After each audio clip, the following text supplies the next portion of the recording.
Bismillahirrahmanirrahim. Assalamualaikum warahmatullahi wabarakatuh. Alhamdulillahirabbil alamin. Allahumma shalli wa sallim ala sayyidina Maulana Muhammadin amma ba'du. Alhamdulillah, begitu nikmat karunia yang dari Allah Subhanahu wa taala, sebagaimana nikmatnya kita dijadikan umatnya baginda Rasul sallallahu alaihi wasallam. Alhamdulillah, malam yang mulia, malam di bulan Rabiul Awal, malam yang agung, malam di bulan kelahirannya Rasulullah. Kita kumpul juga di tempat, di majelis Rasulullah yang punya nisbah bersama kepada nama sang kekasihnya Allah Subhanahu wa taala. Mudah-mudahan nama tersebut bisa menempel di dalam hati kita, sehingga dimanapun kita berada selalu tercermin bagaimana akhlaknya Rasulullah. Dimanapun kita berada tercermin sifatnya Rasulullah, lisannya Rasulullah sallallahu alaihi wasallam. Dan yang kami hormati guru kami Habib Muhammad bin Husain Al-Idrus, juga ada Habib Agil Segab, ada Habib Hasan Segab, dan juga segenap para tokoh masyarakat, alim ulama, para ustadz, asatidz, ada Ustadz Dimas, ada orang tua kita Abah Fakhruddin, ada Abah Badruddin, dan segenap hadirin hadirat yang dirahmati oleh Allah Subhanahu wa taala. Mudah-mudahan Allah Subhanahu wa taala berikan keberkahan di dalam umur kita. Allah sehatkan kita, jauhkan kita dari segala macam penyakit, jauhkan kita dari segala macam bala, musibah, dan Allah berikan hidayah kepada hati kita untuk selalu taat kepada Allah Subhanahu wa taala. Amin ya rabbal alamin. Kita kalau mau cerita tentang Nabi Muhammad, semuanya indah. Bahkan disebutkan karena Rasulullah sallallahu alaihi wasallam ahsanan nasi khuluqan wa khulqa. Nabi itu orang yang paling sempurna, yang paling bagus rupanya di dalam akhlak dan juga di dalam bentuk tubuhnya. Begitu indah, begitu luar biasa. Sayyidina Ali bilang lam arogobla wala ba'da mislahu. Aku enggak pernah ngelihat orang sebelum dan sesudahnya seperti baginda Rasul sallallahu alaihi wasallam. Sampai juga dikatakan man ra'ahu badihatan habba wa man ra'ahu khalifatan mahabba. Orang yang pertama kali lihat Nabi Muhammad gentar akan dari wibawanya Rasulullah. Akan tapi ketika duduk bersama Rasulullah, dia menjadi orang yang paling cinta terhadap Rasulullah, sebab wibawanya baginda Nabi Muhammad sallallahu alaihi wasallam. Dan beliau adalah manusia yang paling mulia yang diciptakan oleh Allah Subhanahu wa taala. Akhlaknya paling luar biasa, sifatnya paling luar biasa, dan membawa rahmat bagi semua alam semesta. Sebagaimana dikatakan wa marsalnaka illa rahmatan lil alamin. Tidaklah kami diutus melainkan sebagai rahmat bagi alam semesta, kata baginda Rasul sallallahu alaihi wasallam. Dan alhamdulillah, malam ini kita memperingati bagaimana Rasulullah sallallahu alaihi wasallam, yang mana tadi Allah bilang tidaklah kami mengutus melainkan sebagai rahmat bagi alam semesta. Artinya diutusnya Rasulullah kepada kita umatnya Nabi Muhammad itu sebagai rahmat, sebagai alam semesta. Semuanya dapat akan rahmatnya Rasul sallallahu alaihi wasallam. Alhamdulillah. Dan juga sifatnya Nabi SAW sifat penuh kasih sayang, sifat saling mencintai, sifat yang begitu lemah lembut rahmatnya kepada semua makhluk, bahkan kepada mereka orang-orang non muslim. Nabi Muhammad punya rahmat. Nah, itu ada satu anak kecil tinggal sama Rasulullah dari kaum Yahudi, bangsa Yahudi, ikut khidmat di rumahnya Rasulullah sampai ditunggu beberapa hari. Ini anak gak masuk, gak ada datang ke rumahnya Rasulullah. Maka ditanya sama sahabat, mana anak laki-laki Yahudi yang biasa di rumah saya? Maka dikatakan, oh dia sedang sakit ya Rasulullah. Maka kata Nabi Muhammad, ayo kita jenguk ke rumahnya. Dijenguk anak Yahudi tadi. Dilihat ternyata di dalam rumahnya sudah sakit parah. Sakit yang sangat parah, sehingga di ujung-ujung dari umurnya sakratul maut. Maka ketika itu Nabi Muhammad bilang sama dia, bersaksilah di hadapannya Allah dan katakanlah asyhadu alla ilaha illallah wa anna muhammadur rasulullah. Diajak sama Rasulullah untuk masuk Islam. Maka si anak tadi kepengen ngikut oleh perintahnya Rasulullah, tapi dia takut. Kenapa? Di sebelahnya ada ayahnya. Maka dia melihat ke ayahnya. Kemudian ayahnya ketika melihat wajah anaknya di detik-detik terakhirnya, si ayah mengatakan, ati abal gosim, ikuti perintahnya Rasulullah. Maka itu anak dengan semangat dia sebut asyhadu alla ilaha illallah wa annaka muhammadur rasulullah. Habis dia bersyahadat, masuk dalam Islam, enggak lama dia meninggal.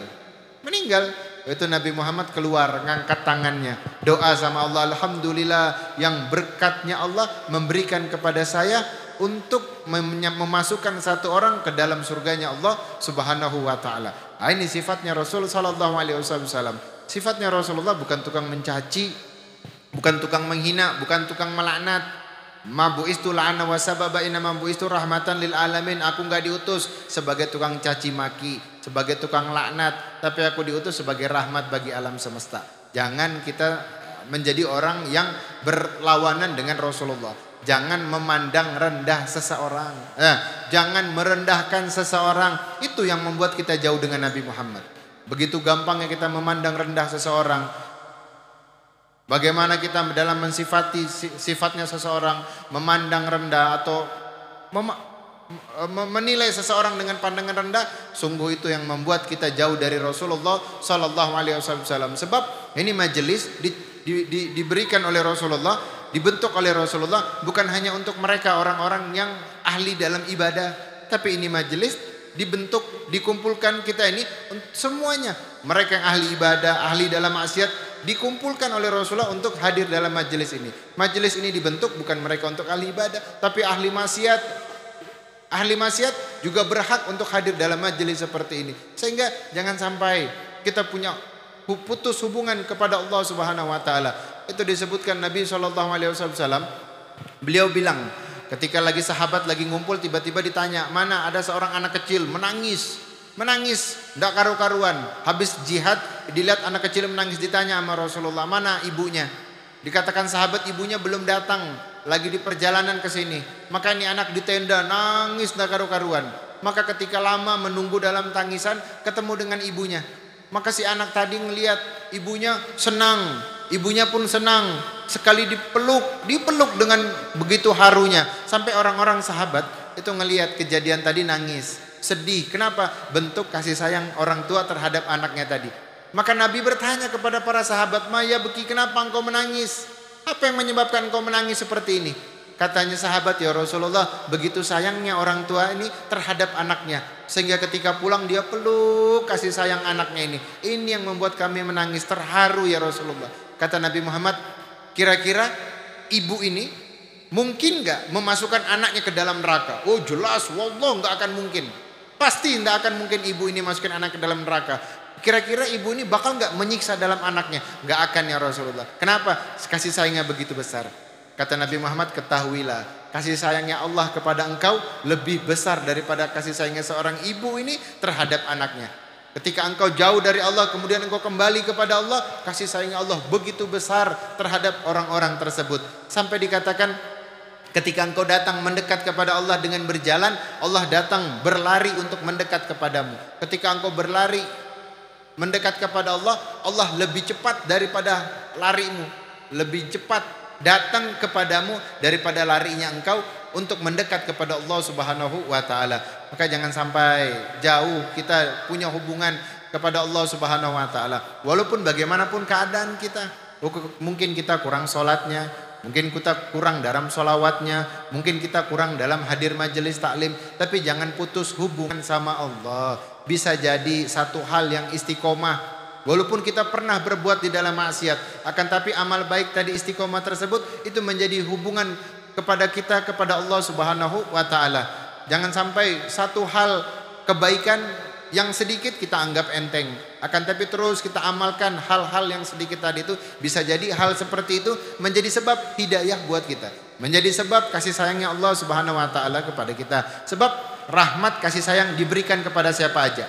Nabi Muhammad bilang, syafaati li ahlil kabairi min ummati. Syafaatku akan aku berikan kepada umatku yang gemar melakukan dosa-dosa besar. Syafaatku akan aku berikan kepada umatku yang gemar berbuat terhadap perbuatan maksiat. Artinya apa? Nabi mengutamakan kepada mereka yang sering, yang gemar di dalam berbuat maksiat untuk mendapat syafaatnya Rasulullah. Bukan berarti mereka orang-orang yang taat, yang gemar di masjid, orang-orang yang selalu menyebut nama Nabi Muhammad, orang-orang yang soleh nggak dapat syafaatnya dari Rasulullah, enggak. Akan tetapi mereka tetap dapat syafaat. Akan tetapi al-aula, yang gemar berbuat maksiat lebih diutamakan oleh Rasulullah Sallallahu Alaihi Wasallam. Sebab Nabi itu penuh rahmat, Nabi penuh kasih sayang, Nabi penuh cinta kepada kita semuanya. Nabi bilang, kullu ummatin yadkhulul jannah. Seluruh umatku masuk surga kata Nabi Muhammad. Faqat man aba, kecuali yang enggak mau. Kecuali yang enggak mau. Man ata'ni yadkhulul jannah. Yang ikut sama aku, yang taat sama aku masuk surga kata Nabi Muhammad. Kemudian setelahnya Nabi Muhammad enggak bilang, yang enggak taat masuk neraka. Yang enggak mau ikut saya masuk neraka, enggak. Tapi lisannya Nabi Muhammad enggak berkata seperti itu. Nabi Muhammad bilang, man asoni faqad aba. Yang bermaksiat berarti dia emang enggak mau. Yang maksiat berarti emang yang enggak mau untuk ikut kepadaku masuk di dalam surganya Allah Subhanahu wa taala. Artinya apa? Sebanyak apapun perbuatan maksiat kita, akan tapi ketika kita tetap punya hubungan sama Allah, bisa jadi itu menjadi hidayah, sebab kita kembali kepada Allah Subhanahu wa taala. Sampai itu disebutkan di zamannya Imam Al-Bakhi, iya, itu beliau bilang satu kali beliau jalan, kemudian ketika berjalan itu ketemu perampok, pembegal, perampok, jahat. Kemudian ketika itu si perampok itu ngerampok rombongannya dia, dirampok rombongannya dia. Ketika dirampok sampai hartanya habis, kemudian ditanya, selesai ngerampok dihidangkan kopi, dikasih kopi sama orang-orang. Kenapa? Karena kebiasaan mereka habis ngerampok itu ya kadang duduk bersama. Karena perjalanan jauh, ketemu tengah jalan, dirampok, ya udah di tempat itu nggak kemana-mana. Sampai habis kemudian dikasih kopi. Kasih kopi, ternyata pemimpin perampoknya tadi pas mau dikasih kopi nggak mau. Dia bilang sesungguhnya saya sedang berpuasa. Maka orang yang dirampok bingung, engkau seorang petinggi dari perampok, seorang pemimpin dari perampok, kenapa engkau berpuasa? Harusnya engkau enggak, karena kenapa? Enggak sesuai dengan kegiatanmu, dengan perilakumu enggak sesuai. Kamu perampok tapi berpuasa. Apa itu perampok? Bilang, sesungguhnya saya pengen tetap dekat kepada Allah, saya pengen diberikan hidayah sama Allah, akan tapi saya enggak bisa, sehingga saya terus melakukan perbuatan dosa ini. Akan tetapi saya selalu melakukan satu hal yang mungkin dalam satu hal ini Allah berikan hidayah sama saya, sehingga dia berpuasa. Sampai jalan beberapa tahun, ternyata si pemimpin dari perampok ini pergi haji, berangkat haji. Kemudian ketika dia lagi tawaf di Mekah, si orang-orang yang pernah dirampok dia ketemu. Bukankah engkau yang dulu pernah merampok saya? Dia bilang, ya benar, engkau dulu yang pernah saya rampok. Lah terus kenapa engkau bisa melakukan amal ibadah haji? Nah ini yang saya harapkan dari Allah Subhanahu wa taala. Setiap saya berbuat di dalam perbuatan dosa, perbuatan maksiat, akan tapi saya tidak pernah putus hubungan kepada Allah, sehingga Allah Subhanahu wa taala memberikan anugerah kepada saya sebuah hidayah, sehingga saya diberikan untuk menjalankan amal ibadah haji ini. Sebab kasih sayangnya Allah Subhanahu wa taala terhadap hamba-hambanya, sehingga saya yang ahli di dalam maksiat, yang ahli dalam berbuat mungkar, masih mendapatkan rahmat kasih sayangnya Allah Subhanahu wa taala. Bahkan itu juga para ulama dia cerita ketika lagi jalan, ya, ini bentuk sifat rahmat. Ketika dia jadi di atas kapal, itu dia lihat sekelompok orang lagi bermaksiat di atas kapal juga, lagi joget-joget, senang-senang, dalam kesenangannya gembira, tertawa. Kemudian ini syekh, ini orang alim, dia ngelihat kejadian tersebut, orang campur aduk berbuat maksiat di atas kapal. Kemudian yang orang sebelahnya bilang, muridnya bilang, wahai syekh, doakan mereka biar mereka binasa, biar mereka dimasukkan di dalam neraka karena tidak tahu malu berbuat dosa terang-terangan. Itu syekhnya ketika dengar muridnya gitu ngangkat tangan, dia doakan itu orang-orang. Apa dia bilang? Ya Allah, senangkanlah mereka di dunia, senangkanlah mereka di akhirat sebagaimana senangnya mereka di dunia. Wah, ini muridnya nggak terima. Wahai syekh, kenapa engkau doakan kebaikan sama mereka? Bukankah mereka telah berbuat maksiat? Kok engkau doakan mereka ketika senang di dunia, senang juga di akhirat?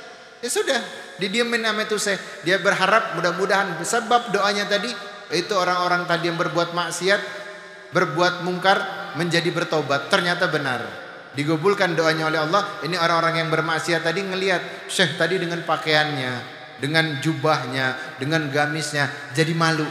Kemudian ketika malu, seseorang di antara mereka mendengar doanya si syekh tadi yang mengatakan, ya Allah, senangkanlah mereka di akhirat sebagaimana engkau senangkan mereka ketika di dunia saat ini. Sehingga seluruh rombongan tadi itu malu. malu dan rame-rame bertobat kepada Allah, datang kepada itu syekh untuk bertobat kepada Allah Subhanahu wa taala. Lihat rahmat kasih sayangnya Allah Subhanahu wa taala. Makanya jangan sampai kita putus harapan kita kepada Allah Subhanahu wa taala, apalagi kepada Rasulullah sallallahu alaihi wasallam. Sebab Nabi Muhammad yang begitu cintanya begitu sayangnya kepada kita, begitu luar biasanya kepada kita, sosok makhluk yang sebelum adanya kita, beliau sudah menangis di setiap sujudnya, mendoakan kita, mendoakan orang tua kita. Nabi yang dahulu Allah Subhanahu wa taala nyebut mereka orang-orang kita nih, semuanya nih disebut sama Allah Subhanahu wa taala dahulu sebelum adanya Rasulullah apa? Kullu dolalan mubin, semuanya sesat yang nyata. Akan tapi ketika Allah utus Nabi Muhammad, Allah jadikan kita umatnya Nabi Muhammad, Allah enggak bilang dahulu mereka orang yang sesat kemudian dapat hidayah, enggak. Tapi Nabi Muhammad bilang untuk kita apa? Kuntum khairu ummati. Kata Nabi Muhammad, kalian semua adalah umat yang paling baik. Kuntum khairu ummati. Kalian semua, kata Nabi Muhammad, adalah umat yang paling baik. Kenapa? Kalian semua dijadikan umatku, kata Rasulullah sallallahu alaihi wasallam. Maka jangan sampai kita sia-siakan Nabi Muhammad. Begitu sayangnya Nabi Muhammad, begitu rahmatnya Allah Subhanahu wa taala sampai kepada siapapun yang mau bertobat kepada Allah, yang mau mendekat sama Allah, dapat kasih sayangnya Allah Subhanahu wa taala. Itu tahu Allah begitu senang, begitu cinta, begitu luar biasa ketika ada orang mau kembali bertobat kepada Allah Subhanahu wa taala. Sampai itu dikatakan ketika ada orang mau bertobat sama Allah, gembiranya Allah itu lebih senang daripada seseorang musafir yang jalan berhari-hari karena kehilangan barangnya lalu ketemu dengan barangnya. Senangnya musafir tadi ketika ketemu barang yang hilang tadi di tengah gurun yang begitu panas, itu lebih senang Allah kepada seseorang yang kembali bertobat kepada Allah. Kemudian lebih senangnya Allah daripada seseorang wanita yang mandul, lama menikah tapi nggak punya anak, tiba-tiba dikasih anak. Kemudian senang ini wanita. Kata Allah, aku lebih gembira daripada wanita ini ketika melihat hambaku kembali kepadaku, kata Allah Subhanahu wa taala. Maka jangan sampai kita sia-siakan. Ayo kita gembirakan Allah Subhanahu wa taala, maupun perbuatan kita seperti apa, kelakuan kita seperti apa, akan tapi jangan putus hubungan kita sama Allah, jangan putus hubungan kita sama Rasulullah sallallahu alaihi wasallam. Sebab amal sekecil apapun, tapi kalau diterima sama Allah jadi besar. Enggak ada amal yang kecil kalau sudah diterima sama Allah. Akan tetapi amal sebanyak apapun tapi kalau enggak diterima sama Allah, maka enggak akan besar nilainya di sisi Allah Subhanahu wa taala. Mudah-mudahan keberkahan bulan Maulid Nabi sallallahu alaihi wasallam, Allah jadikan kita hamba yang taat kepada Allah, Allah berikan hidayah sama kita, Allah jadikan kita hamba yang cinta kepada Rasulullah, Allah tanamkan di dalam lisan kita basah di dalam berzikir kepada Allah, basah di dalam menyebut namanya Rasulullah sallallahu alaihi wasallam, dan Allah berikan perubahan kepada kita setelah bulan Maulid. Allah berikan kita kebaikan yang sangat luar biasa, dan mudah-mudahan dengan berkah bulan Maulid Allah berikan kita pandangan untuk dapat memandang wajah Nabi Muhammad. Dengan keberkahan bulan Maulid memperingati kita bulan Maulid, dari satu tempat ke tempat yang lain, dari satu majelis ke majelis yang lain, dari satu orang alim ke satu orang alim, dari satu syekh ke satu syekh, kita datang memandang dengan hati yang tulus, hati ikhlas, menjadi sebab tidak keluar kita dari bulan Rabiul Awal kecuali Allah izinkan mata kita memandang wajah Nabi Muhammad, walaupun hanya di dalam mimpi. Walaupun hanya di dalam mimpi Allah izinkan mata kita untuk melihat wajah Nabi Muhammad. Allahumma bihaqqi Sayyidina Muhammad arina wajha Sayyidina Muhammad halan wa ma'alan. Allahumma bihaqqi Sayyidina Muhammad arina wajha Sayyidina Muhammad halan wa ma'alan. Allahumma bihaqqi Sayyidina Muhammad arina wajha Sayyidina Muhammad halan wa ma'alan. Mungkin kurang lebihnya saya minta maaf. Assalamualaikum warahmatullahi wabarakatuh.